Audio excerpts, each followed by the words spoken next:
I noticed that you are really good at breaking stuff down, and I really admire it. I wish I was more like that. But I've been studying this move because I'm trying to box with Charlotte Evans. Yep. So I want to show you this one move and break it down. I'm gonna see if you I want to see how you feel about it. Come here, Brad. I'll show you. All right. Okay. I knew this was gonna happen. No, it's one move I've been working on ducking a punch like so. When you throw that punch, I'm gonna duck and come back. I'm not gonna hit you then. You throw it, I've been working and then and then come back. Like okay, so when I do it, no, y'all do. You gotta duck and. I approve it. It's approved. You broke his posture. Grab the back of his head, the crown. You get that good leverage. Bro, when he pulls away, you can just come back down. Got him. Man, hey, that was you get for talking about the fucking wolf. See, this is the problem. When you were showing it, I was like, okay, he just sitting there. I was like, he should have sit behind that shoulder. There, you hit him more. Then you wouldn't. I thought he was gonna be my nuts, so I was trying to protect. I saw some guy do that to an old guy in Russia on fucking Instagram. I was like, I'm going to get buried. This guy's on TikTok all day. Hey, someone just called you out at 135. I think it was Brooks. Jared Brooks. Yeah. What's going on with that? Nothing. What do you think about him calling you out? I think it. Be honest. I've been in this sport for a very long time. John Dodson, Kyojo Horiguchi, Chris Cariaso, John Dodson again, Joseph Benavidez, Henry Cejudo. I mean, I can name off the whole list of guys that have called me out. When you've been around the sport, and I'm grateful to be around the sport for a very, very long time, and I'm grateful that people are still calling me out, even though I haven't fought in almost a year and a half. I think it's a good problem to have. Like, if people are going to talk about you and you're not even involved in the sport as much as they are, that's a good thing, to have. But I think Jared Brooks is a great fighter. He just got his belt back from, it was a inaugural, because he lost it because he spiked Joshua Pacquiao on the head. And he called me out, and yeah, that's what it is. That's what you're going to go up against next? No. Are you upset about him calling you out? No, not at all. Are you upset that he's an interim champ at 125? No. Why would I be upset? Does it make you want to fight him more? No. Nothing. You're just like, keep doing your thing. Keep doing your thing. You just not focused on MMA at all. No. You don't you don't ever want to fight MMA again? Don't care for it. You turning your back on MMA? No. Like I said, I mean, I'm just at this point in my life where I've talked to people, and I think the smartest thing to do is, and she can attest to this. I mean, she can tell you guys, like, how many pictures do we have hanging up in the wall in the house of anything in mixed martial arts? Zero. My belt's on display besides my studio. No. You can walk in my house, you won't see not one fucking thing in mixed martial arts. Like, people who were just hanging out with. We went to a barbecue and people had no idea what I did. And I was like, that's how it should be. Like, you guys shouldn't know what I do or how I make my money.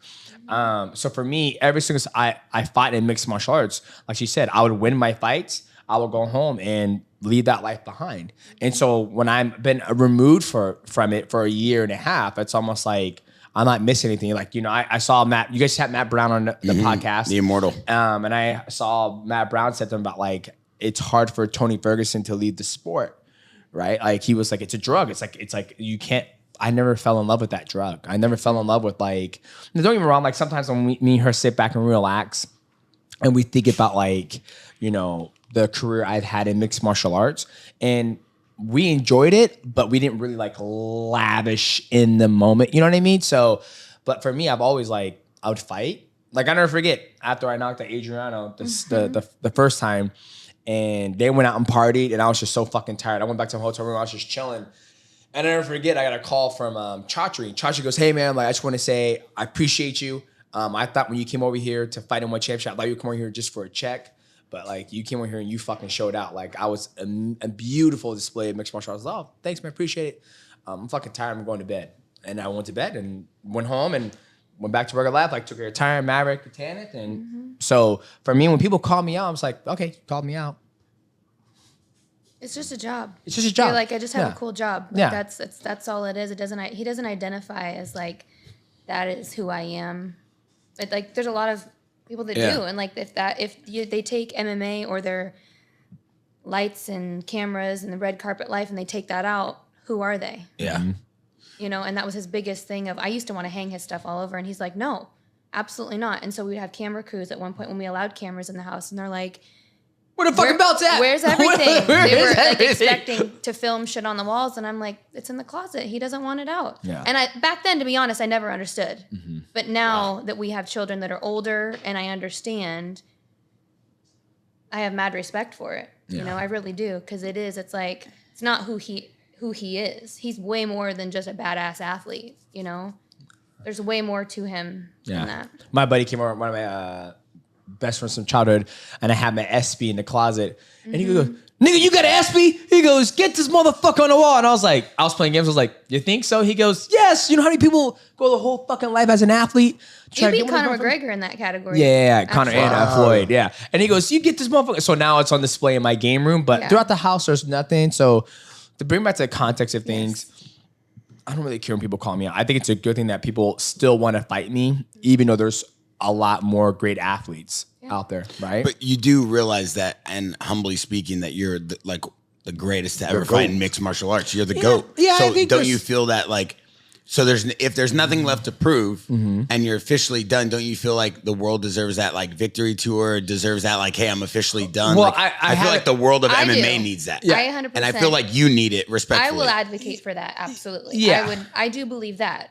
Yeah, I deserve it, bro. I think when I officially like say it, you know, because I always like to leave that door open, like just like you left that door open, right? Like you're always gonna have that love for mixed martial arts, but he's not officially retired. I know that, and I'm not officially. He's not retired either. Yeah, I'm just saying mixed martial arts is not on my mind right now. Got it. Doesn't mean I'm not like if something came through, it's like, hey man, you want to do this fight? I'm like, yeah, sure, why not? Right? Like I still train every day. My weight's still good. So you still are training MMA? No, I don't train MMA. Just jiu-jitsu? I train martial arts. Got it. But it's jiu-jitsu, right? Like I can still I haven't hit pads in what?